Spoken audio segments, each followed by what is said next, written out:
Bienvenidos y bienvenidas a Noticias desde Lilliput, lado C.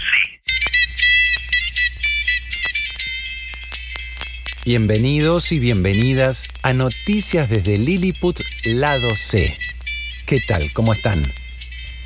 Este momento que llamamos lado C, del episodio 14 de Noticias desde Lilliput, bueno, ustedes saben que no son lados como si fueran las caras de una moneda. A estos episodios, si bien es cierto que los llamamos lados, preferimos pensarlos como dimensiones. Esta sería la tercera dimensión de las tres. Todas constituyen una unidad, pero cada una cumple su función. El lado A nos daría el ancho de la actualidad, la extensión. El lado B sería el alto, de dónde venimos o cuánto nos sumergimos. Y este lado C es la profundidad, lo que nos genera la perspectiva, la distancia. Mi nombre es Andrés Lagota y entonces aquí leemos el libro Los ingenieros del caos de Giuliano da Empoli. Compartimos hoy el capítulo 3, que lleva por título Waldo conquista el planeta. La fecha 25 de febrero de 2013 está marcada por una increíble coincidencia.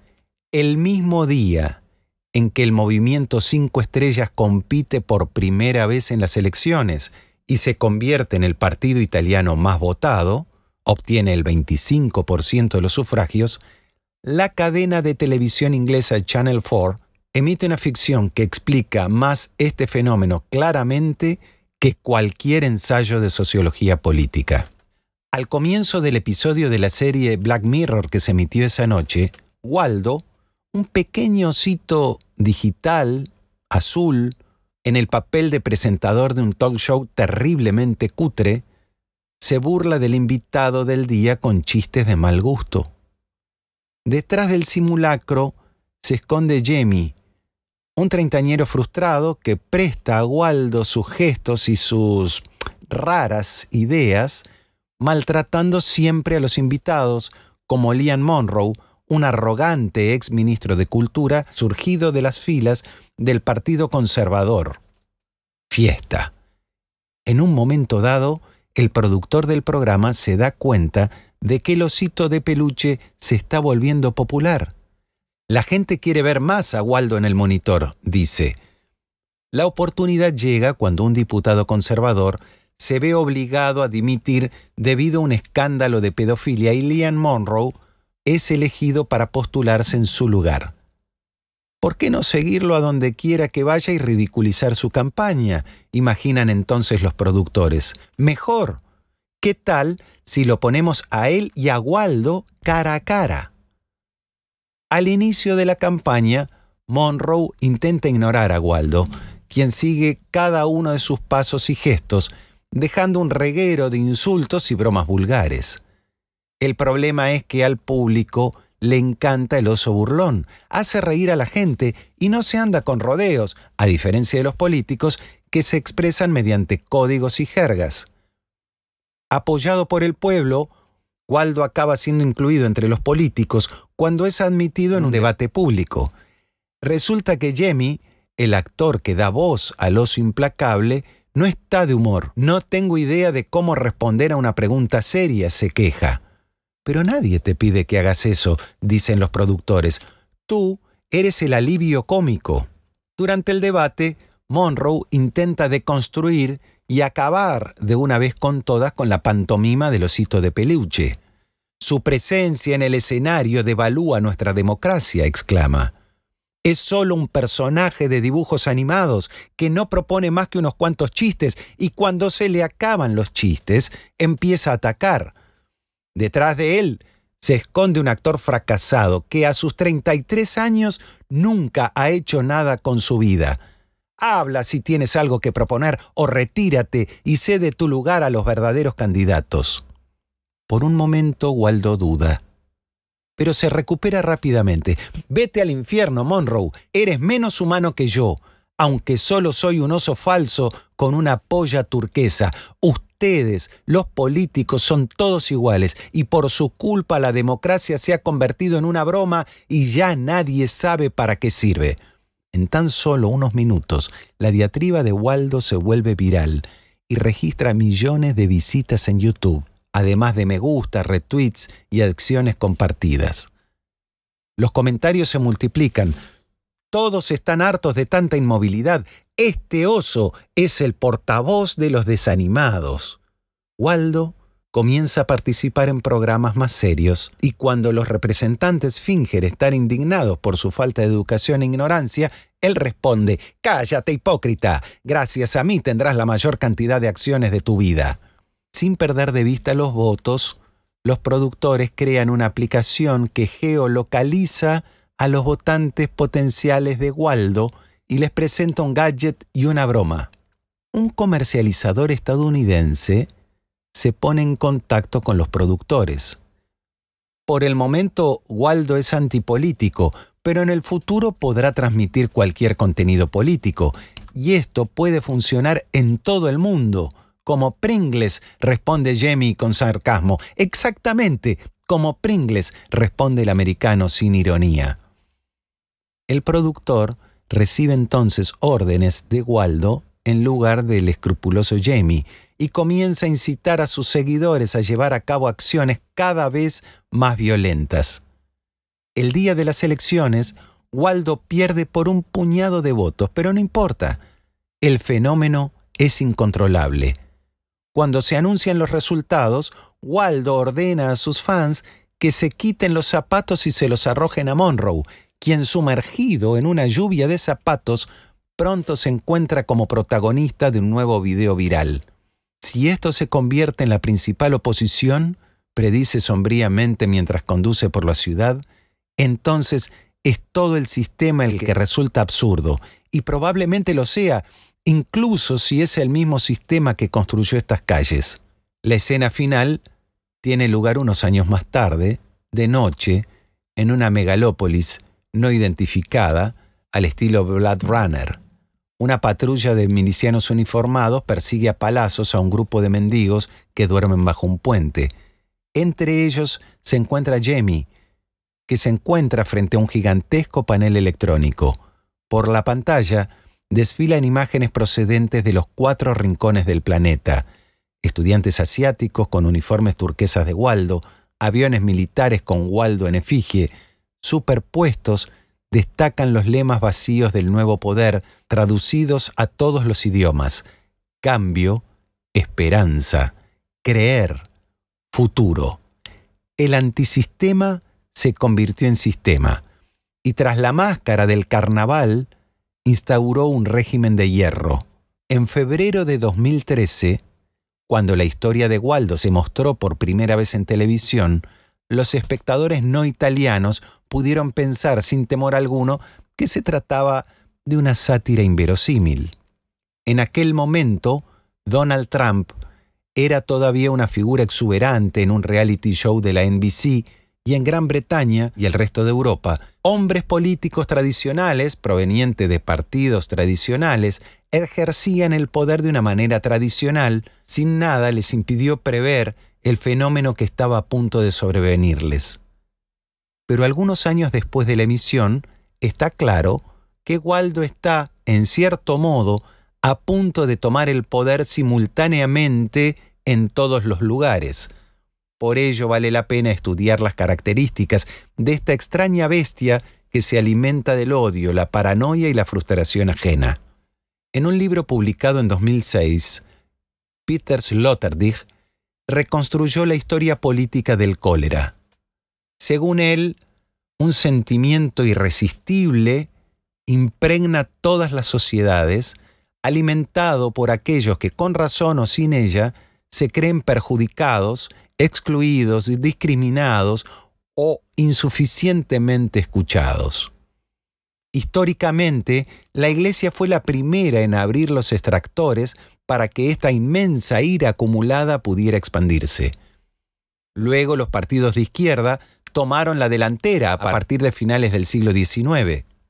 Estos últimos garantizaban, según Sloterdijk, la función de bancos de cólera, acumulando energía que en lugar de gastarse en un instante, podría invertirse en la construcción de un proyecto más amplio.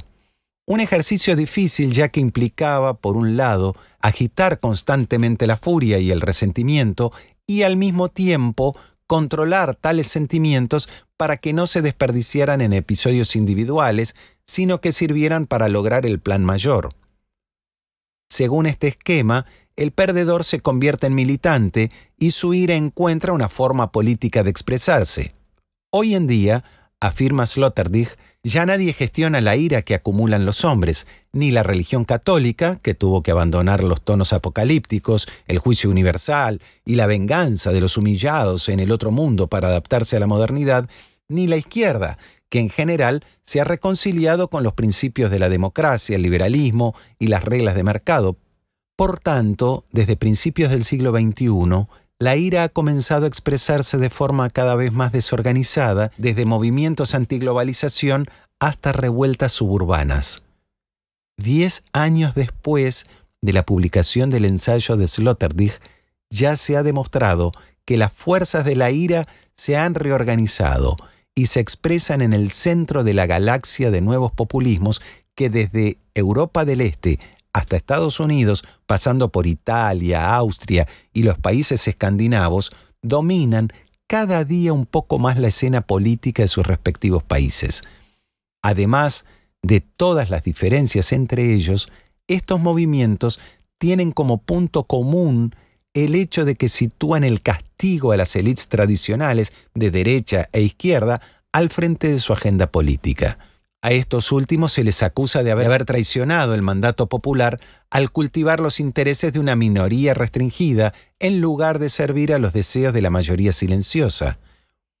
Mucho más que a medidas específicas, los líderes populistas ofrecen a los votantes una oportunidad única. Así, uno de los panfletos distribuidos a favor del Brexit contaba con las caras satisfechas del primer ministro David Cameron y del ministro de Hacienda George Osborne, acompañado del lema «Dejen sus ganas de sonreír, voten salir», el sí a la salida del bloque europeo. Las multitudes que recibieron a Trump en sus mítines electorales corearon a su vez «Enciérrenla, enciérrenla, envíenla a la cárcel», en referencia a su rival Hillary Clinton. Desde la antigua Grecia, el castigo de los poderosos fue siempre el punto del programa de los demagogos. Y aunque el resto de los proyectos de los populistas son nebulosos y poco realistas, hay que admitir que en este aspecto punitivo cumplen su palabra. Un voto adicional a su favor, o incluso una simple preferencia expresada en una encuesta electoral, puede sembrar el pánico entre las élites políticas tradicionales. Así, quienes declaran que la llama populista durará poco tiempo, porque una vez en el poder, las fuerzas que la encarnan no podrán cumplir sus promesas, nadan en completa ilusión. La promesa central de la revolución populista es la humillación de los poderosos, y esto se hace realidad en el momento en que llegan al poder. Detrás de la ira pública hay causas reales. Los votantes castigan a las fuerzas políticas tradicionales y vuelven sus banderas hacia líderes y movimientos cada vez más extremistas. Se sienten amenazados por la perspectiva de una sociedad multiétnica y en su conjunto castigados por los procesos de innovación y globalización que las élites han estado haciendo tragar en enormes dosis durante el último cuarto de siglo. Por supuesto, no estaríamos hablando de Waldo, Trump, Salvini, Brexit y Marine Le Pen si no hubiera una realidad material sobre la cual los nuevos populismos han plantado sus pies para promover sus demandas. Pero si miramos los datos más de cerca, estos elementos, aunque relevantes, no son suficientes para explicar el alcance de los cambios que se están produciendo. Como lo demuestra, de hecho, el simple hecho de que en casi todas partes no son necesariamente las categorías más pobres ni las más expuestas a la inmigración y al cambio las que se rinden al brazo del oso Waldo. Los votantes de Trump tenían en 2016 un nivel de ingresos más alto que aquellos que votaron por Hillary Clinton, mientras que en Europa los partidos xenófobos registran sus mejores resultados en regiones que albergan menos inmigrantes. Si la desconfianza contemporánea se basa en razones objetivas, cuya importancia nadie pretende negar, también se alimenta de un ingrediente ulterior, el verdadero tabú que nadie se atreve a evocar. No son solo las élites las que han cambiado, sino también el pueblo. Como dice el escritor estadounidense Jonathan Franzen, puede ser que cada uno por sí mismo, de repente, haya desconfiado de las élites. Sin embargo, lo más probable es que Internet y la llegada de los teléfonos inteligentes y las redes sociales participen en gran medida en el proceso. Un elemento fundamental de la ideología de Silicon Valley es la sabiduría de las multitudes. No confíen en los expertos, la gente corriente sabe más. El hecho de andar con la verdad en el bolsillo, en forma de un pequeño, brillante y colorido dispositivo en el que basta con apoyar el dedo para tener todas las respuestas del mundo, influye inevitablemente en cada uno de nosotros. Nos acostumbramos a que nuestras demandas y deseos fueran inmediatamente satisfechos. Cualquiera que sea el requisito, hay una aplicación para ello. Prometía el eslogan de Apple. Una forma de legítima impaciencia se ha apoderado de todos. Ya no estamos dispuestos a esperar. Google, Amazon y las entregas de comida nos han acostumbrado a ver cumplidos nuestros deseos incluso antes de que estén completamente formulados. ¿Por qué la política debería ser diferente? ¿Cómo es posible seguir tolerando los rituales lentos e ineficientes de una máquina gobernada por dinosaurios insensibles a todas y cada una de nuestras peticiones? Pero detrás del rechazo de las élites y de la nueva impaciencia de la gente está la forma en que se están transformando las relaciones entre los individuos. Somos criaturas sociales y nuestro bienestar depende en gran medida de la aprobación de quienes nos rodean. A diferencia de otros animales, el hombre nace sin defensas ni habilidades y permanece así durante muchos años. Desde el principio, su supervivencia depende de las relaciones que logra establecer con los demás. El diabólico poder de atracción de las redes sociales se basa en este elemento primordial. Cada me gusta es una caricia maternal a nuestro ego. La arquitectura de Facebook se basa enteramente en nuestra necesidad de reconocimiento, como admite tranquilamente su primer financiador, Sim Parker. Te damos una pequeña dosis de dopamina cada vez que le gustas a alguien, comenta una foto o publicación o cualquier otra cosa tuya. Es un ciclo de validación social, exactamente el tipo de cosa que un hacker como yo podría explotar porque aprovecha un punto débil de la psicología humana. Los inventores, los creadores, yo, Mark Zuckerberg, Kevin Systrom de Instagram, éramos perfectamente conscientes de ello. Y sin embargo, hicimos lo que hicimos. Y esto literalmente transforma las relaciones que las personas tienen entre sí y con la sociedad en su conjunto. Probablemente interfiera con la productividad hasta cierto punto. Solo Dios sabe qué efecto tendrá en el cerebro de nuestros hijos. Mucho antes de los Bannon y los Casaleggio está el trabajo de los aprendices de brujos de Silicon Valley. La hiperpotente maquinaria de las redes sociales, suspendida de los resortes más primarios de la psicología humana, no fue diseñada para consolarnos, sino que por el contrario, salió a la luz para mantenernos en un estado de incertidumbre y necesidad permanente. El cliente ideal de Sim Parker, Zuckerberg y todos los demás es un ser compulsivo, empujado por una fuerza irresistible a regresar a la plataforma decenas, cientos, miles de veces al día, ansiando esas pequeñas dosis de dopamina de las que se ha vuelto dependiente. Un estudio estadounidense demostró que en promedio cada uno de nosotros realiza 2.617 toques por día en una pantalla de nuestro teléfono inteligente. Sin duda, no es el comportamiento de una persona sana de espíritu. Por lo tanto, Para comprender la ira contemporánea es necesario abandonar la perspectiva puramente política y entrar en una lógica diferente. La ira, dicen los psicólogos, es el afecto narcisista por excelencia, que surge de un sentimiento de soledad e impotencia y que caracteriza la figura del adolescente, un individuo ansioso, siempre buscando la aprobación de sus pares y permanentemente aterrorizado con la idea de ser inadecuado. El problema es que hoy, en las redes sociales, todos somos adolescentes encerrados en nuestras pequeñas habitaciones, donde la frustración aumenta por la creciente brecha entre la mediocridad de nuestras vidas y todas las vidas posibles que se ofrecen virtualmente en nuestros móviles y pantallas de celulares.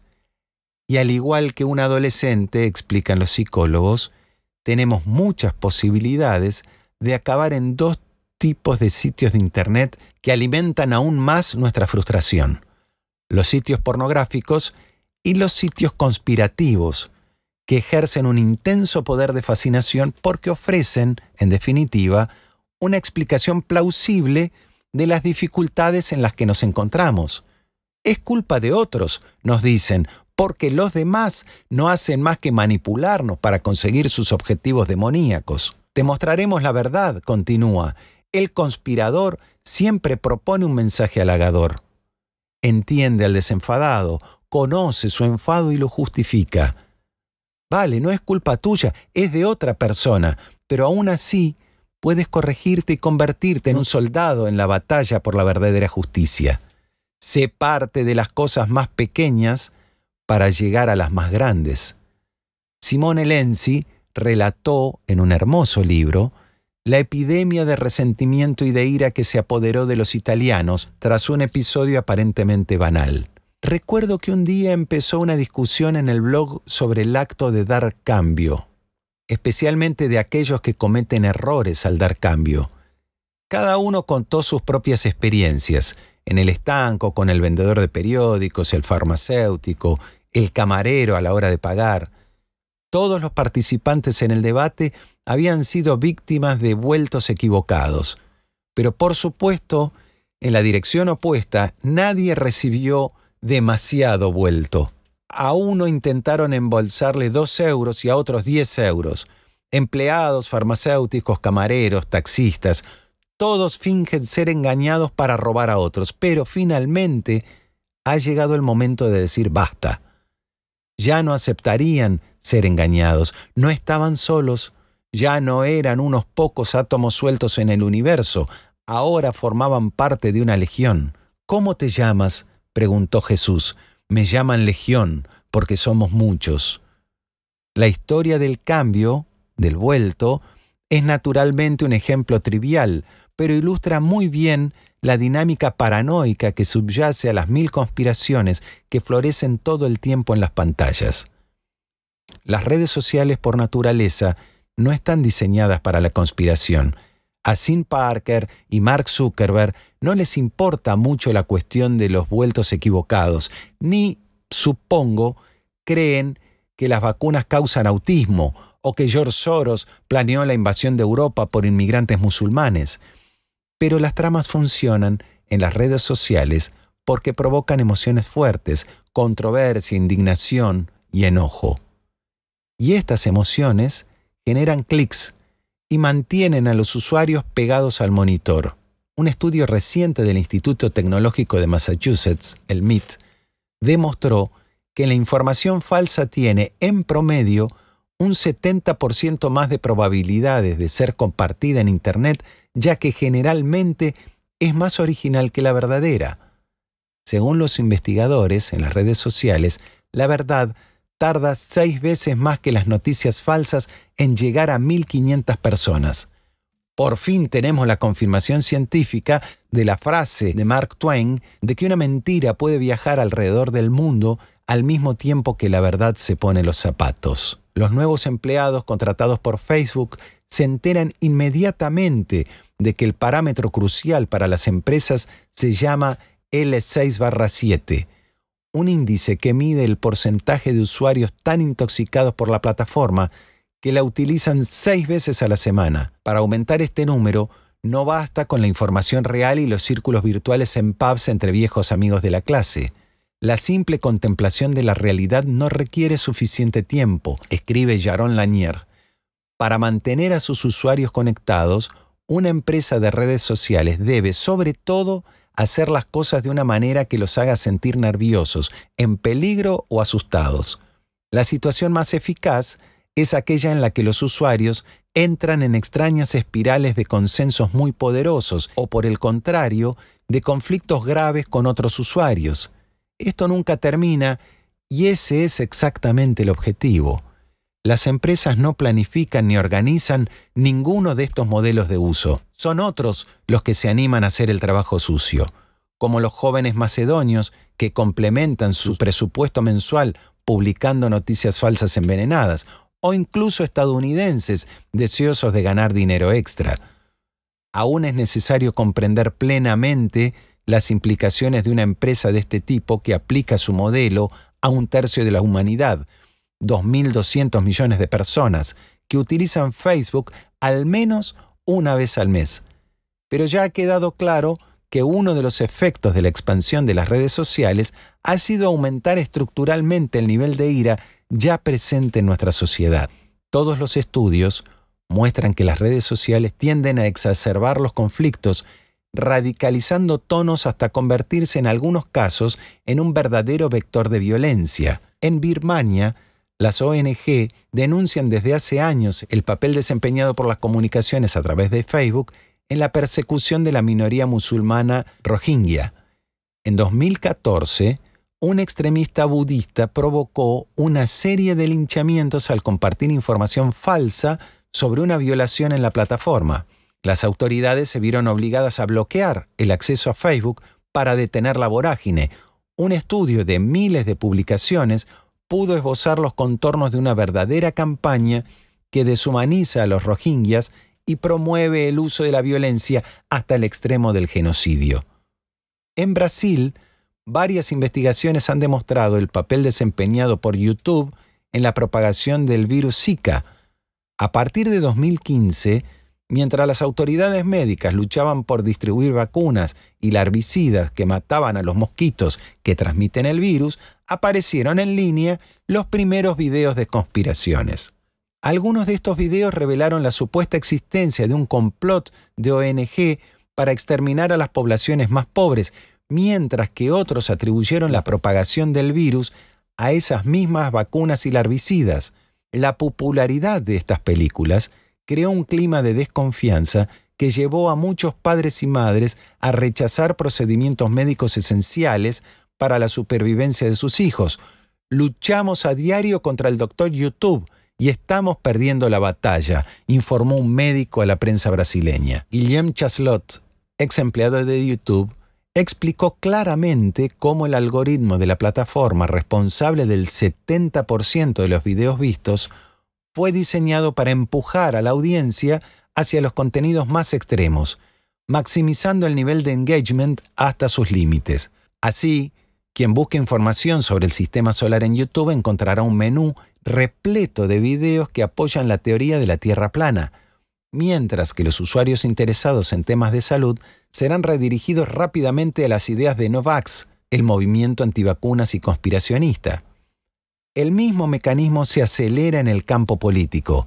Así han visto los brasileños en los últimos años el ascenso de una nueva generación de youtubers de extrema derecha que supo explotar el algoritmo de la plataforma para multiplicar su visibilidad y sus ingresos. Es el caso de Nando Moura, un guitarrista aficionado que cuenta con más de 3 millones de suscriptores en su canal de YouTube, alternando canciones, instrucciones para videojuegos y, sobre todo, una extraña variedad de teorías conspirativas. O el caso de Carlos Jordi, un culturista cubierto de tatuajes que debe su popularidad y su escaño en el Congreso a una serie de videos que denuncian un complot de profesores de izquierda para difundir el comunismo en las escuelas. O incluso el ejemplo del Movimiento Brasil Libre, una organización fundada durante la campaña a favor del impeachment de la expresidenta Dilma Rousseff, dotada de una poderosa productora de videos de YouTube que empleaba a jóvenes profesionales dedicados a la lucha contra lo que consideran la dictadura de la corrección política. En octubre de 2018, uno de sus miembros más activos, Kim Kataguiri, fue elegido con 22 años el diputado más joven en incorporarse al Congreso Nacional. En la misma ocasión, otros 5 candidatos del MBL ingresaron al Parlamento. Juntos, estos personajes, así como innumerables figuras similares, contribuyeron a crear el clima que hizo posible la elección de un ex militar de extrema derecha, muy popular en las redes sociales, a la presidencia de la República. El video de los partidarios de Jair Bolsonaro. En Francia, el movimiento de los chalecos amarillos se ha visto impulsado desde el principio por 2 ingredientes: la ira de ciertos segmentos populares y el algoritmo de Facebook.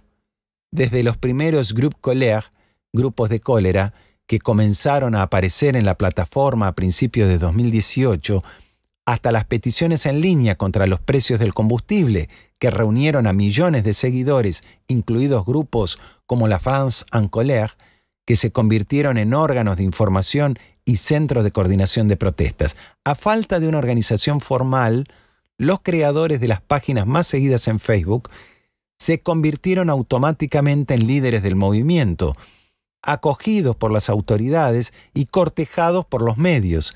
La idea misma de un chaleco de seguridad como señal de reconocimiento proviene, de hecho, de un video publicado en Facebook por un joven mecánico, Ghislain Coutard, visto más de 5 millones de veces en el espacio de unos pocos días. Aquí también lo que sorprende es la velocidad. El video apareció en Internet el 24 de octubre y 3 semanas después, 17 de noviembre, 300.000 chalecos amarillos se movilizaron en todo el territorio francés para una propuesta autónoma que causó un muerto y dejó 585 personas heridas. Una vez más, Facebook funcionó como un multiplicador formidable, recurriendo a los ingredientes más dispares para propagar una epidemia de cólera que pasó de la dimensión virtual a la realidad. En la base de la protesta estaban, por supuesto, las demandas legítimas de los manifestantes, dado el aumento de los impuestos al combustible y otras medidas gubernamentales. Pero desde el primer día, el algoritmo activado por la red social californiana mezcló estos temas con llamados a la revuelta lanzados por extremistas de derecha e izquierda, con noticias falsas y teorías de conspiración de múltiples fuentes. También circuló una carta falsa del presidente de la República llamando a las fuerzas del orden a utilizar la violencia contra los manifestantes, detalles de un complot de la masonería para subyugar a Francia y el análisis de un supuesto constitucionalista explicando que la elección de Macron fue legítima. Ampliamente compartida fue otra tesis exótica, según la cual el Pacto Mundial sobre Inmigración promovido por la ONU sería en realidad un complot para neutralizar a la clase media blanca. Macron, según esta teoría, habría vendido Francia firmando el Acuerdo de Marrakech segundos antes de dimitir. Para hacerse una idea de los ingredientes del cóctel explosivo que alimentó la furia de los manifestantes, bastaba durante los 10 días en que se desarrollaron las protestas en serie entrar en Facebook y echar un vistazo a la página principal La France en Colère, la dirección principal de coordinación de movimientos con decenas de millones de clics en su activo estadístico. Los argumentos y testimonios más sensatos de verdaderos chalecos amarillos en dificultades se alternaron permanentemente con ataques contra diputados de altos ingresos y medios de comunicación sumisos al poder, hasta llegar a noticias falsas desde Rusia e invitaciones a asaltar el Palacio del Elíseo.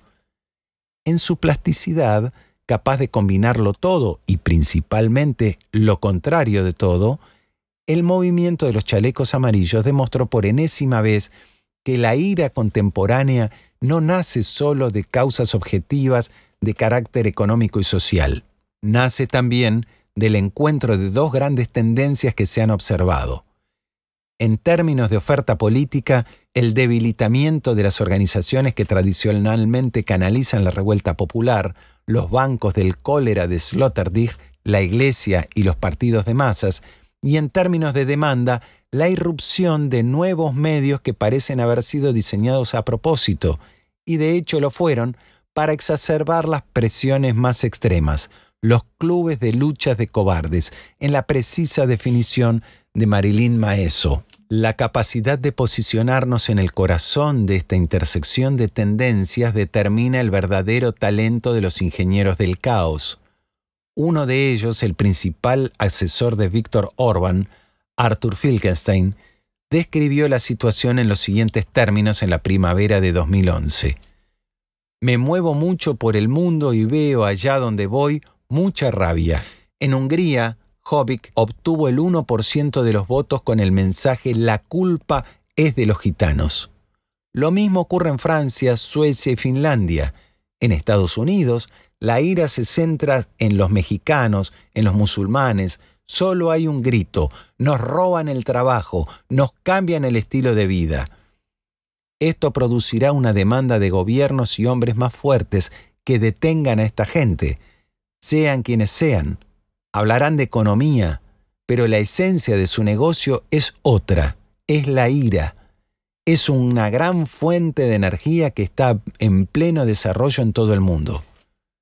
Por tanto, los ingenieros del caos comprendieron, antes que los demás, que la ira era una fuente de energía colosal y que era posible explotarla para lograr cualquier objetivo, una vez descifrados los códigos y dominada la tecnología. Waldo, de Black Mirror, no es más que la traducción política de las redes sociales, una máquina temible que se alimenta de la ira y cuyo único principio es el compromiso de sus partidarios. Lo importante es alimentarlo constantemente con contenido caliente que evoque emociones. Detrás de la oficina de Davide Casaleggio, en Milán, un monitor mide en tiempo real los índices de popularidad de los contenidos publicados en las diferentes plataformas digitales de la galaxia del movimiento 5 estrellas. Que sean positivas o negativas, progresistas o reaccionarias, verdaderas o falsas, no importa. Se desarrollan y relanzan conceptos atractivos que se convierten en campañas virales e iniciativas políticas. Los demás simplemente desaparecen en un proceso darwiniano que tiene como único criterio de selección la atención atraída por una pantalla. Desde finales de 2014, la Liga de Matteo Salvini se ha equipado con un dispositivo similar llamado La Bestia. Las redes sociales de Salvini se analizan sistemáticamente para comprender qué publicaciones y tweets tienen mayor número de respuestas y qué tipo de personas interactúan en sus órbitas. No se hace ningún esfuerzo por alimentar a la bestia, como en el caso de la iniciativa Vinci Salvini, un juego online lanzado durante la campaña electoral de 2008 que permitía acumular puntos gracias a la producción de contenidos pro liga y, ¿por qué no?, encontrar al líder del partido. Todos los datos son devorados por la bestia, que después de masticarlos, los regurgita en forma de eslóganes y campañas capaces de interceptar cientos de miles, a veces millones, de votantes. Por supuesto, como en el caso de Waldo, la mano humana se esconde detrás de la bestia. Pertenece a Luca Morisi, doctor en filosofía por la Universidad de Verona, donde enseñó durante 10 años informática filosófica, es decir, cómo la revolución digital redefine los temas clásicos del pensamiento occidental. Claramente, el fruto de esta profunda reflexión se identifica con las posturas Mussolini 2.0 del capitán, apodo que Morisi inventó para Salvini. Matteo es un defensor de la comunicación polarizada, afirma. Avanza hacia las personas incluso cuando le disparan una bazuca en la cara. Acepta el conflicto. De esta manera logra, incluso más que Trump, conservar la lealtad de quienes lo siguen. Si te vas de vacaciones y te gusta un restaurante, le das me gusta a la página de Facebook del establecimiento, aunque es poco probable que vuelvas allí. El secreto de Salvini radica en el hecho de que logró catalizar la atención constante hacia sí mismo. La continuidad del contacto es lo importante. Compromiso, compromiso, compromiso. El parámetro de capital es siempre el mismo. Gracias a las artes mágicas de Morisi, el capitán se convirtió en pocos meses en el líder europeo más seguido en Facebook, con 3,3 millones de me gusta frente a los 2,5 millones de Merkel y los 2,300,000 de Macron. Trump tiene 22 millones, pero, añade Morisi, Matteo le supera en términos de participación pública. 2,600,000 clics en una semana para Salvini frente a 1,500,000 de Trump. Para lograr estos resultados, algunos afirman que la Liga utilizó software y perfiles falsos como armas, lo que Morisi niega. Nunca creé perfiles falsos en Twitter o Facebook para aumentar artificialmente la participación, garantiza. Por otro lado, reivindica la creación de avatares de carne y hueso. En 2014, inventamos un sistema, Conviértete en portavoz de Salvini, del que se habló mucho. El usuario se registraba y aceptaba tuitear automáticamente el contenido publicado por Salvini. No fueron personas inventadas, sino personas reales que aceptaban dar un cheque en blanco para difundir determinados contenidos en determinados contextos. La iniciativa funcionó bien. Decenas de miles de personas, a menudo neófitos de Internet, aceptaron registrarse instantáneamente en las redes sociales solo para ser avatares de Capitano. Pero hoy existe una base tan sólida. Este resultado, indiscutible en términos numéricos, nació en parte gracias a la habilidad de Morisi. Los nuevos ingenieros del caos son a menudo creativos y dominan técnicas que los especialistas más tradicionales aún no conocen. En Alemania, la campaña de la AfD, partido de extrema derecha, consiguió que cada vez que un elector tecleara el nombre Angela Merkel en Google, el primer resultado que aparecía en pantalla era una página denunciando la traición de la canciller en materia de refugiados, política y víctimas del terrorismo en Alemania.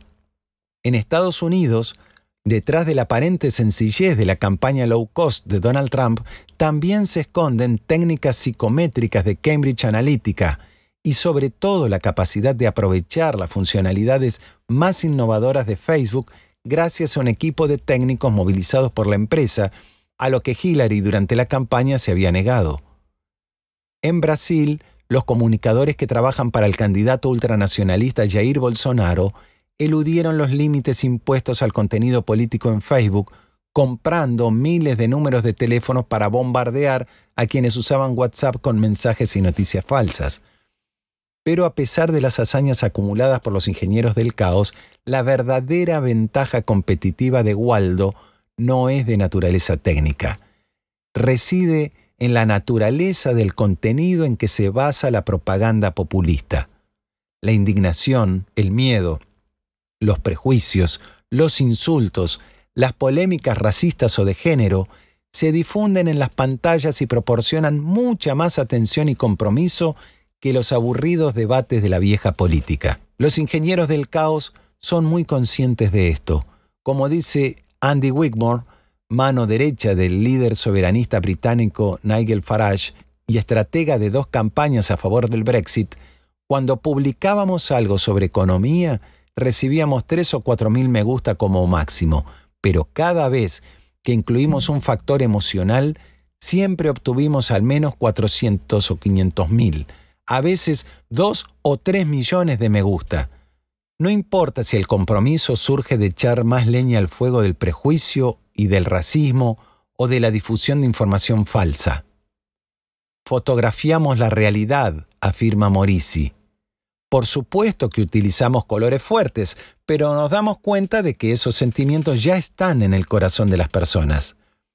Waldo no quiere más que repetir lo que esta gente piensa y hacerlo sin hipocresía, en el lenguaje que utilizan. Y aún mejor, si las élites enemigas del pueblo lo consideran un lenguaje ofensivo y vulgar. Será una señal de que están desconectados del pueblo que solo Waldo es capaz de representar, o mejor aún, reflexionar. Pero al hacerse pasar por un espejo de lo peor, Waldo actúa como un multiplicador. En Italia, como en los Estados Unidos de Trump o la Hungría de Orbán, el primer y principal efecto de la nueva propaganda es la liberación de la expresión y del comportamiento. Por primera vez en mucho tiempo, la vulgaridad y los insultos ya no son tabú. Los prejuicios, el racismo y la discriminación de género salen a la luz.